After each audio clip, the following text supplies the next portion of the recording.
Hi, ഞാനിപ്പോൾ ഉള്ളത് കാനഡയിലെ മോൺട്രിയൽ എന്ന് പറഞ്ഞ സ്ഥലത്താണ്. അവിടെ ജാസ് ഫെസ്റ്റിവൽ നടക്കുവാണ്.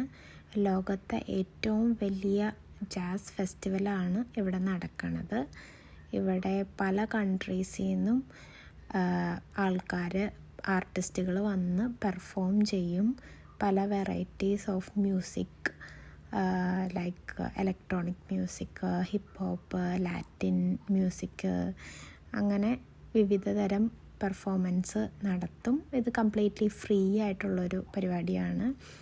പിന്നെ ഇവിടെ സ്പോട്ടിഫൈ ആപ്പ്, അതൊരു പാട്ടൊക്കെ കേൾക്കണ ഒരു ആപ്പാണ്. നമ്മളവിടെ ജസ്റ്റ് ഒരു ലോഗോ പോലെ ഇവിടെ ക്രിയേറ്റ് ചെയ്യുമ്പോൾ അത് ഇവിടെ സ്ക്രീനിൽ കാണിക്കും ഓരോരുത്തർ ചെയ്തത്.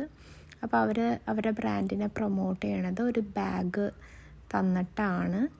അതിൽ നമുക്ക് ഈ 4 എണ്ണത്തിൽ ഏതെങ്കിലും 2 എണ്ണം സെലക്ട് ചെയ്യാം. അപ്പോൾ അവർ അപ്പം തന്നെ അത് ജസ്റ്റ് ഇങ്ങനെ പ്രസ് ചെയ്തിട്ട് തരും നമുക്ക്.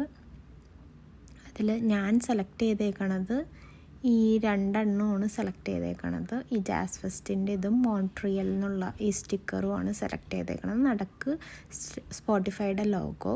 പിന്നെ ഞങ്ങൾ ക്യൂ നിന്നപ്പോൾ 2 ലിപ് ബാം ഫ്രീ ആയിട്ട് കിട്ടിയായിരുന്നു. പിന്നെ ഇവിടെ ഒരു ആർട്ടിസ്റ്റ് പിയാനോ വായിക്കുന്നുണ്ട്. പിന്നെ ഇത് റിയോ ടിൻറ്റോ, ഇത് ജസ്റ്റ് ഒരു വെള്ളത്തിൻ്റെ കുപ്പിയാണ്.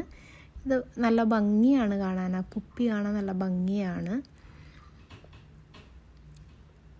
പിന്നെ ഇവിടെ ഊബർ ഈറ്റ്സിൻ്റെ പരിപാടി ഉണ്ടായിരുന്നു. അതിൽ ഈ വൈറ്റ് ബോളിൽ ഈ ഗ്രീൻ ബോൾ നമ്മൾ കറക്റ്റായിട്ട് പിക്ക് ചെയ്തിട്ടുണ്ടെങ്കിൽ ഗിഫ്റ്റ് കിട്ടും. $20 ഒരു കൂപ്പണും പിന്നെ ഹാൻഡ് ക്രീമും ആണ് ഗിഫ്റ്റ് കിട്ടിയത്. പിന്നെ ഇവിടെ ഒരുപാട് ഫുഡ് ട്രക്കൊക്കെ ഉണ്ടായിരുന്നു. ഞങ്ങൾക്ക് ചൂരോസ് നല്ല ഇഷ്ടമുള്ളതുകൊണ്ട് ചൂരോസ് വാങ്ങിച്ചു. ചൂരോസ് ഒരു മെക്സിക്കൻ, സ്പെയിൻ അവിടുത്തെ ഒരു ബേക്കറി ഐറ്റമാണ്. അത് നല്ല ടേസ്റ്റ് ഉണ്ടായിരുന്നു. അതിൻ്റെ പുറത്തെ കോട്ടിങ് സിനമൻ, കറുകപ്പട്ടയും പിന്നെ ഷുഗറും കൂടെ ഉള്ള ഒരു കോട്ടിങ്ങാണ് ഉള്ളത്. പിന്നെ നെക്സ്റ്റ് ഞങ്ങൾ പോയത് ആമസോൺ മ്യൂസിക്കിൻ്റെ അവിടെ ആയിരുന്നു. അവിടെ ജസ്റ്റ് ഒരു വീലുണ്ട്. ആ വീല് നമ്മൾ കറക്കുമ്പോൾ ഏതാണോ വന്നത് അത് നമുക്ക് കിട്ടും. പിന്നെ ഇവിടെ ആൾക്കാർ സാൽസ കളിക്കുന്നുണ്ടായിരുന്നു കപ്പിൾസായിട്ട്. ഇനിയും ഒരുപാട് ഉണ്ട്. അത് നെക്സ്റ്റ് വീഡിയോയിൽ കാണിക്കാം. Thank you.